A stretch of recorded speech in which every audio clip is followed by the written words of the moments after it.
प्रिय छात्राओं, आपको हिंदी साहित्य के प्रथम प्रश्न पत्र में जो दूसरी पुस्तक है उद्धव शतक, जिसके रचनाकार है लेखक जगन्नाथ दास रत्नाकर है, कल आपको भ्रमर गीत परंपरा के बारे में बताया था। और उद्धव शतक का जो उद्देश्य या प्रतिपाद्य है, उद्धव के द्वारा गोपियों को निर्गुण ज्ञान का उपदेश देना है। उद्धव श्री कृष्ण का परम मित्र था और निर्गुण ज्ञान का बहुत बड़ा ज्ञानी था। तो श्री कृष्ण उस उद्धव के ज्ञान के अहंकार को तोड़ने के लिए उसको ब्रज में भेजते हैं। कल जब वो स्नान कर रहे होते हैं उसका यह चित्रण आपको बताया था। बिरह व्यथा की कथा अकथ अथाह महा, कहत बने न जो प्रवीण सुखवीन सो। कविवर रत्नाकर कहते हैं कि बिरह व्यथा की कथा एकदम अकथनीय और अत्यधिक अपार है। जो बिरह रूपी पीड़ा है उसका मैं बखान नहीं कर सकता हूँ, उसका वर्णन नहीं कर सकता हूँ, और बड़े बड़े चतुर कवियों से भी नहीं किया जा सकता है। कह रत्नाकर बुझावन लगे ज्यों कान ऊधो को कहन ब्रज जुगती न सो। अर्थात अत्यधिक भावावेश में आकर के भी बड़े चतुर कवि भी उस बिरह रूपी अग्नि की व्यथा का या बिरह रूपी पीड़ा का बखान नहीं कर सकते हैं। जब श्री कृष्ण उद्धव को समझाते हैं और ब्रज की युवतियों को कहने के लिए निर्देश देने लगे, जब श्री कृष्ण उद्धव को समझा करके गोकुल भेजते हैं और उसको समझाते हैं कि तुम मेरा ये संदेश लेके जाओ, लेकिन जैसे ही श्री कृष्ण गोपियों को अपना संदेश उद्धव को समझाते हैं तो इतने ब्रहातुर हो जाते हैं, इतने ब्रह आकुल हो जाते हैं, व्याकुल हो जाते हैं, उमंग के साथ उनका गला भर जाता है, रुंध जाता है और उससे आंसू बहने लग जाते हैं। गहबर आयो गरो भवर अचानक, जो अचानक ही उनका गला उनकी स्मृतियों के कारण, उनकी यादों के कारण भर जाता है, आंखों से आंसू बहने लगते हैं और वो कुछ भी नहीं कह पाने की स्थिति में नहीं है। नेक कहो बैनन अनेक कही नैनन सो, और एक शब्द भी अपने मुंह से श्री कृष्ण उद्धव के सामने नहीं बखान करते हैं, नहीं बोलते हैं। अब तो उनके जो शब्दों हैं उनको उनके नेत्र ही बखान कर रहे हैं, उनके नेत्र ही बोल रहे हैं। रही सही सो कह दीन हिचकीन सो। और आपने देखा होगा, और रही कई कसर थी जब श्री कृष्ण उद्धव से कहते हैं कि मेरा ये संदेश तुम गोपियों तक पहुंचा देना, लेकिन जैसे ही गोपियों का नाम आता है श्री कृष्ण ब्रहाकुल हो जाता है, ब्रह में व्याकुल बेचैन हो जाता है और मुंह से एक शब्द भी नहीं निकलता है। उनकी ब्रह रूपी अग्नि या उनकी स्मृति में या उनकी याद आने के कारण उनका गला रुंध जाता है, आंखों में आंसू भर जाते हैं और आंखों से आंसू बहने लग जाते हैं। रही सही सो कह दीन हिचकीन सो। और श्री कृष्ण को रोता हुआ, श्री कृष्ण की आंखों में आंसू देख करके उद्धव की हिचकियां भी बंध जाती हैं, अर्थात कृष्ण को रोता हुआ देख करके उद्धव की आंखें भी आंसुओं से भीग जाती हैं। भावार्थ ये है, रत्नाकर कवि कहना चाहते हैं कि उद्धव को गोपियों के पास भेजते समय ज्यों ही कृष्ण ने उनकी प्रेम भावना के संबंध में कहना चाहा, उन्हें कुछ संदेश बताना चाहा, तो अत्यधिक भावा आवेश में आकर के श्री कृष्ण का गला रुंध जाता है, बंद हो जाता है, और गला बंद होने के कारण अंदर से कोई शब्द नहीं निकलते हैं। जब शब्द नहीं निकलते हैं तो उनकी आंखों से आंसू बहने लग जाते हैं, और आंखों से आंसू बहने के कारण वो रोने लग जाते हैं, क्रंदन करने लग जाते हैं, तो दोनों हिचकियां लगाकर रोते रहते हैं। नंद और जसुमत के प्रेम पगे पालन की, लाड़ भरे लालचन की लालच लगावती। अर्थात नंद और जसोदा, नंद और जसोदा के माता के प्यार से परिपूर्ण लालन पालन किया और लाड़ प्रेम से पले बढ़े उस श्री कृष्ण के मन में जो वात्सल भाव की स्मृति है, हमेशा अपनी मातृभूमि के लिए, अपने उस गोकुल के लिए उनकी नजरें ललचाती रहती हैं कि बाबा नंद और यशोदा के आंगन में बालक के रूप में श्री कृष्ण ने जो लीलाएं की थी, अब श्री कृष्ण मथुरा में रहने लगे हैं, तो जैसे ही गोकुल का नाम या गोपियों का नाम चल पड़ता है तो उस ब्रज के सुख को याद करके, गोपियों के साथ बिताए हुए समय को याद करके, नंद और यशोदा के आंगन में जो श्री कृष्ण ने अच्छा समय बिताया था, और नंद और यशोदा माँ यशोदा के वात्सल को याद करके श्री कृष्ण की आंखें भर जाती हैं, या उनकी स्मृति, उनका ध्यान वापस उस गोकुल की ओर चला जाता है। और चंद्रमा के समान कांति वाली कह रत्नाकर सुधाकर प्रभासो मणि मंजू मृग नैनन के गुण गुण गावती। वो कह रहे हैं कि नंद बाबा के भवन की और सुंदर मृगनयनी, यहाँ जो नंद का आंगन है, नंद के महल है, उनको तुलना किससे की है? सफेद कांति वाले, यानी जो उनके महल बने हुए थे, इतने हीरे जवाहरात जड़े हुए थे, उनमें प्रतिबिंब या परछाई कृष्ण की स्पष्ट रूप से परिलक्षित होती थी। और जो गोपियों सुंदरता है, वो गोपियों की सुंदरता मृग नयनी, मृग को आकर्षित करने वाली लगती थी, और बार बार श्री कृष्ण का ध्यान उधर ही चला जाता है। जमुना कछारन की रंग रस रारन की विपिन बिहारन की हो सोमसावती। और यहाँ रत्नाकर कवि कहते हैं कि जब श्री कृष्ण अपने मुंह से उद्धव से गोकुल जाने के लिए कहते हैं, तो जैसे ही गोकुल का नाम आता है, बाबा नंद और यशोदा के साथ बिताया हुआ समय, गोपियों के साथ जो रास क्रीड़ाएं की थी, वो समय उनको याद आ जाता है। और वो कहते हैं पूर्व काल में जमुना के किनारों की, कछारन मीन्स किनारे, जहाँ जमुना के किनारे कदम की डाल पर बैठ करके मुरली बजाते थे, गोपियों के साथ की गई रास क्रीड़ा, और अपने जो हम उम्र थे, ग्वाल वाले थे, उनके साथ जो बाल क्रीड़ा किया गई थी, वो वही वृंदावन में स्वेच्छा से वो भ्रमण करते थे, गोकुल और वृंदावन में घूमते रहते थे। वो अभिलाषा, वो इच्छाएं, या वो संयोग अवस्था में बिताया हुआ समय, उनकी स्मृति बार बार याद सताती रहती है। और कहते हैं वो ऊधो नित हमको बलवान को आवती, इसलिए वो कहते हैं हे उद्धव, वो स्मृति ही मानो हमें बुलाने के लिए प्रतिदिन आती रहती है। या कितना भी मैं गोकुल से अपने मन को समझा लूं, लेकिन मेरा मन बार बार गोकुल की तरफ चला जाता है। और गोकुल में भी कौन सा समय को याद करते हैं श्री कृष्ण? बाल्यावस्था में उस यमुना के किनारे खेलते थे, ग्वाल वालों के साथ गाय चराने के लिए जाते थे, सुंदर मृगनयनी आंखों वाली उन गोपियों के साथ रास क्रीड़ाएं किया करते थे, सफेद बाबा नंद और यशोदा के महलों में वो घूमते थे। तो उस असीम सुख के लिए वो कह रहा है कि यह मथुरा का सब कुछ राजपाट में छोड़ सकता हूं, त्याग सकता हूं। चलत न चार्यो भांति कोटिन विचार्यो तो दाव दाव हार्यो पेन तार्यो टस्कत है। तो यहां उद्धव शतक में श्री कृष्ण उद्धव से कह रहे हैं कि जब मैं वन के लिए चाह रहा था, श्री कृष्ण अपने सखा से कहते हैं, उनका मित्र था उद्धव, उससे कहते हैं करोड़ों प्रकार से सोचा, लेकिन मैंने कि ये जो ब्रज का यादें हैं, ब्रज की स्मृतियां मेरे मन में नहीं आए। मैंने अनेक प्रयत्न कर लिए, लेकिन बार बार मुझे ब्रज का सुख, ब्रज की स्मृतियां, ब्रज की मीठी यादें बार बार मेरे मन में रह रहकर आती हैं। कोई उपाय नहीं सूझ रहा है। ब्रज स्मृतियों को मैं दबा दबा कर हार गया हूँ। मैं नहीं चाहता हूँ कि वो याद मुझे आए, लेकिन बार बार वो याद मुझे आती रहती है। उसे अपने हृदय से दूर करना चाहता हूँ, और वह हिलाने से भी नहीं हिल रहा है।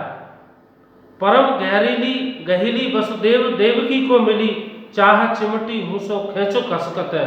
अब कहते हैं अब मथुरा में वसुदेव और देवकी का जो प्रेम या वात्सल हमें अत्यंत मिल रहा है, हमारी हर इच्छा पूरी हो रही है, लेकिन जो सुख मुझे ब्रज में मिलता था, नंद और यशोदा के आंगन में जो सुख, असीम सुख मुझे गोकुल की गाय चराने जाते समय मिलता था, जो गोपियों के साथ रास क्रीड़ाएं किया करते समय मिलता था, वो अत्यंत चिमट, वो यादें, वो मधुर स्मृतियां चिमटी से खींचने से भी मेरे हृदय के अंदर से, मेरे मन के अंदर से बाहर नहीं निकलती हैं। या बार बार मेरा मन और हृदय उसी गोकुल के सुख की ओर चला जाता है, उस सुख को हमेशा याद करता रहता है।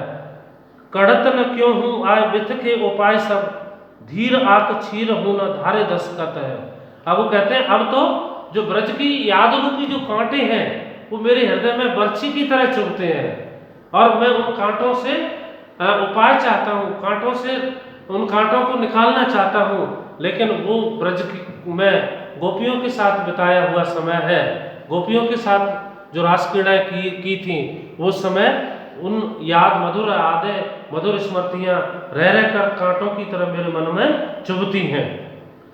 ऊधो ब्रजवास के विलासनी को ध्यान दस्यो, निस दिन काटे लो करेजो कसकत है। निस दिन रात्रि वो कहते हैं, हे उद्धव, मेरे हृदय में ब्रज निवास के समय या ब्रज में जब तक मैं रहा, गोकुल में मैं रहा, रात दिन मेरे हृदय में कांटे की तरह कसकती रहती हैं। अर्थात मुझे ब्रजविलास का स्मरण अत्यंत कष्टकारी लगता है। ब्रजविलास की या गोकुल में बिताया हुआ जो समय है, गोपियों के साथ जो रासक्रीड़ाएं की, बाबा नंद और यशोदा के आंगन में रहते हुए जो माखन और दूध दही की चोरी की, वही सुख, वही यादें रह रह कर कांटों की तरह मेरे हृदय में चुभती रहती हैं। हे उद्धव, उस ब्रज के सुख से, उस ब्रज की स्मृतियों से मैं अपने मन को रोकना चाहता हूँ, अपने हृदय को समझाना चाहता हूँ, लेकिन मेरा मन और हृदय मेरे बस में नहीं है। वो बार बार उस गोकुल की ओर चला जाता है। रूप रस पीवत आघात न होते जो तब, अर्थात आघात में तृप्त। तो यहाँ वो कह रहे हैं कि जितना मैं ब्रज की यादों को स्मरण करता हूँ, ब्रज की यादें और अत्यधिक बढ़ती चली जाती हैं।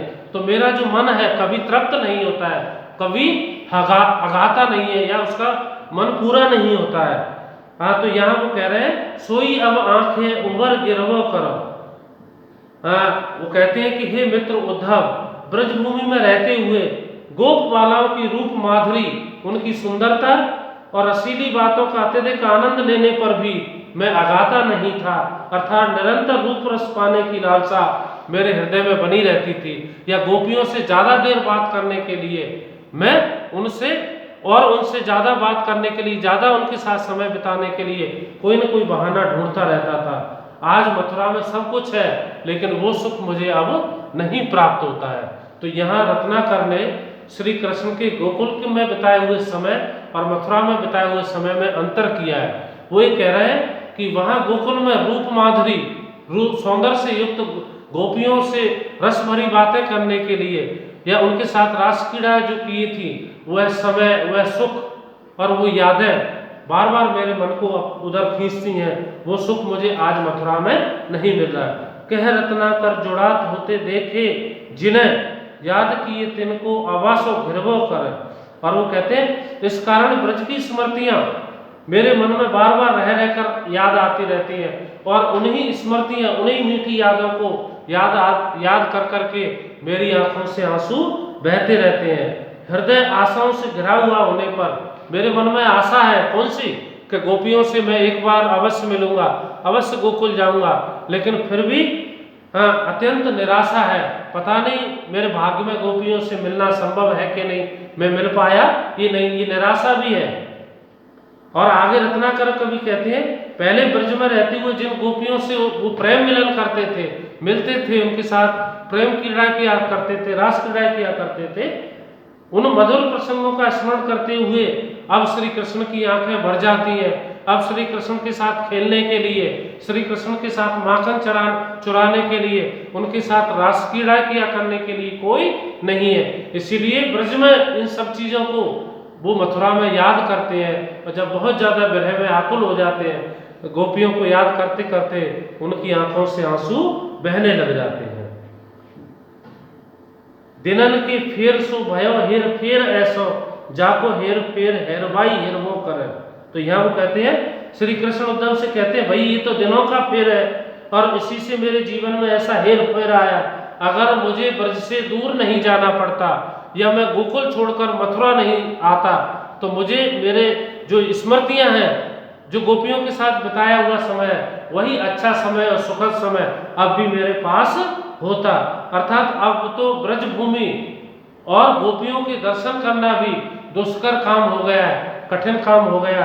अर्थात अब गोपियों के दर्शन भी नहीं हो सकते। फिरने होते जो किन कुंजन में आठों जाम, नैनन में अब सोई कुंज फिरवो कर। और पहले तो ब्रजभूमि में रहते हुए आठों पैर जिन कुंजों में गोपियों के साथ घूमते फिरते थे, अब वह सुख नहीं मिल रहा है। अब तो उन कुंजों की मधुर स्मृतियां ही आंखों के सामने घूमती रहती हैं। अर्थात श्री कृष्ण उद्धव से कहते हैं कि ब्रजभूमि के समय या गोकुल में बिताया हुआ जो अच्छा समय था अब वो मेरे जीवन से वापस चला गया है। अब तो मेरे जीवन में वो सुखद समय शेष नहीं है। आंखों के जो सपने थे वो ब्रज में ही पूरे हो गए, अब वो सपने अब पूरे नहीं हो सकते। अर्थात श्री कृष्ण को बाह्य हल अत्यंत बेचैन, अत्यंत व्याकुल दिखाया गया है।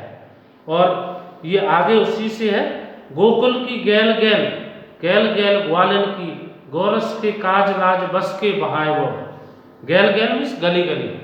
जब श्री कृष्ण अपने ग्वाल वालों के साथ मिलकर के गाय चराने के लिए जाते थे तो उसका यह चित्रण किया है जगन्नाथ दास रत्नाकर ने।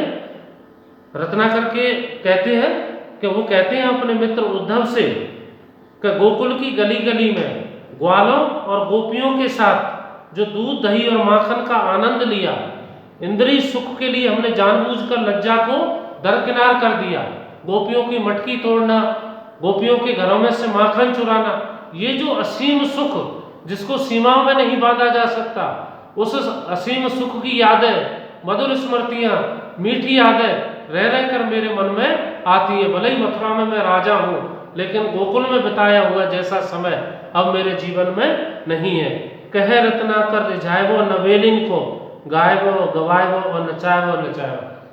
तो यह श्री कृष्ण उद्धव से कहते हैं, रत्नाकर कवि कृष्ण की मनस्थिति का चित्रण करते हुए कहते हैं कि रिझायबो नवेलिन को, नई नई गोपिकाओं को अपने प्रति रिझाना, गायबो उन पे गाने गवाना और उनके कहने से खुद गाने गाना, उनको मुरली की मधुर तान पर नचाना और उनके साथ खुद भी नृत्य करना, वहाँ की नवयुवतियों को रिझाना, स्वयं गाना गाना, दूसरों से गवाना, स्वयं नाचना और मुरली की मधुर तान पर गोपियों को नचाना। कीव मनोहार के विविध विध मोहनी मृदुल मंजू बांसुरी बजाएगा, और गोपियों के कहने से अनुनय विनय करके मार्ग की थकान तथा रति विलास के श्रम को दूर करना भरा हुआ समाज भूलने पर भी नहीं भूलता है। चाहे मैं कितना भी बड़ा आदमी बन जाऊं, कितना भी राजा, बहुत बड़ा राजा बन जाऊं, चक्रवर्ती बन जाऊं, लेकिन ब्रज में गोपियों के साथ, नंद बाबा नंद और यशोदा के साथ, अपने ग्वाल वालों के साथ जो समय व्यतीत किया, उसकी मधुर स्मृतियां एक पल के लिए भी, एक क्षण के लिए भी मेरे मन से दूर नहीं जाती हैं। उद सुख संपत्ति समाज ब्रज मंडल के, भूले हूं न भूले भूले हमको भुलाए वो। तो यह वो कहते हैं, हे उद्धव, ब्रज के असीम सुख के लिए चाहे भले ही मथुरा का पूरा लोक, मथुरा का पूरा राज मुझे प्राप्त हो जाए, लेकिन उस मथुरा गोकुल के सुख के आगे मथुरा का राजपाट ऊंचे, ये सब राजमहल फीके हैं, उनका कोई मोल और महत्व नहीं है। और उद्धव श्री कृष्ण कहते हैं कि उस समय मधुर प्रसंगों को भूलने का प्रयास करने पर भी स्वयं ही भूल जा। आशय है कि बार बार स्मृति आने से मेरा मन व्यथित रहता है, मेरा मन दुखी रहता है, मेरा मन पीड़ित रहता है। मोर के पखोवन को मुकुट छबीली चोर, क्रीट मन मंडित धराय करे है कहाँ। यह श्री कृष्ण की जो शारीरिक सौंदर्य है उसका उद्धव दास ने, जगन्नाथ दास ने चित्रण किया है कि अपने मित्र उद्धव से कहने लगे कि कहाँ तो मोर पंखों का वो सुंदर आकर्षक मुकुट, जो मुकुट श्री कृष्ण अपने माथे पर धारण करते थे, उसमें मोर की पंखी सुशोभित होती थी। मणियों से मंडित मुकुट धारण करना व्यर्थ है। कहाँ तो वो सुंदर अपनी बालों में मोर का पंख बांध लेते थे, उससे उनकी सुंदरता और अत्यधिक बढ़ जाती थी। कहाँ अब राजपाट, सोने चांदी का मुकुट भी उसको वो सुख और आनंद नहीं देता है। कह रत्ना करते हो माखन स्नेही बिनु, सट रस व्यंजन चवाए करे का। और वो कहते हैं, रत्नाकर कवि कहते हैं कि जो चुराकर, चोरी करके माखन और दही में जो आनंद कृष्ण को मिलता था गोपियों के साथ, अपने मित्र मंडली के साथ, वो अब 36 प्रकार के व्यंजन, स्वादिष्ट खाना खाने पर भी उनको वो स्वाद नहीं मिलता है। गोपी ग्वाल बालन को झोंक बिरहानन में, हर सुर गंध की बलाई करे है का।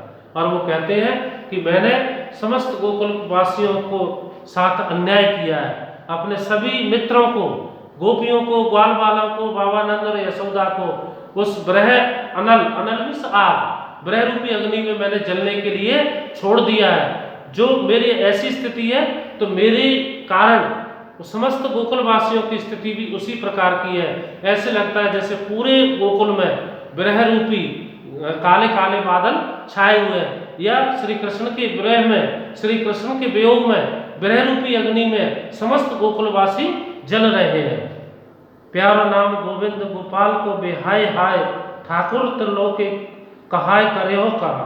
तो यहाँ वो कहते हैं कि मैंने तो जानबूझकर गोपियों को, ग्वाल वालों को वियोग की आग में झोंक दिया है, और उनके बिना या जो 36 प्रकार का व्यंजन है वो स्वादिष्ट नहीं लगता, अच्छा नहीं लगता है।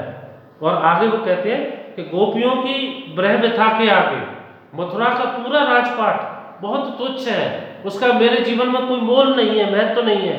अर्थात मुझे अपना प्यारा गोविंद या गोपाल कहलाना ज्यादा अच्छा है, और तीनों लोगों का स्वामी कहलाने में मुझे वो आनंद नहीं मिलता है। अब तीनों लोगों के आराध्य बन गए मथुरा में आकर के, तो वो कहते हैं मुझे तो वो गोपाल या कृष्ण या लल्ला या कान्हा कहने में जो सुख मिलता था, वो अब तीनों लोगों का आराध्य या स्वामी कहने में वो सुख मुझे प्राप्त नहीं होता है। अर्थात श्री कृष्ण उद्धव से कहते हैं कि मणिमंडित मुकुट धारण करने से, अच्छे प्रकार के भोजन ग्रहण करने से, देव काल की सफलता से, ये सब ब्रज की गोपियों और ग्वाल वालों के प्रेम के आगे, उनके प्रेम के आगे, उनके सहज व्यवहार के आगे सब कुछ तुच्छ है, उसका कोई मोल और महत्व नहीं है। ब्रज का स्मरण करने से मुझे मथुरा का स्वामी कहलाना कोई ज़्यादा अच्छा नहीं लगता है। मुझे तो वैभवमयी, वो गोकुल की जो वैभवमयी समय था, जो गोपियों के साथ, जो ग्वाल वालों के साथ जो समय व्यतीत किया था, वो समय मुझे ज़्यादा अच्छा लगता है। अर्थात यहाँ श्री कृष्ण न केवल गोपियाँ श्री कृष्ण के विरह में दग्ध हैं, विरह रूपी अग्नि में जल रही हैं, बल्कि श्री कृष्ण भी गोपियों और समस्त गोकुलवासियों के प्रेम में अत्यंत दुखी हो रहे हैं, पीड़ित हो रहे हैं, और एक असहनीय वेदना को, एक असहनीय पीड़ा को भोग रहे हैं। बहुत बहुत धन्यवाद।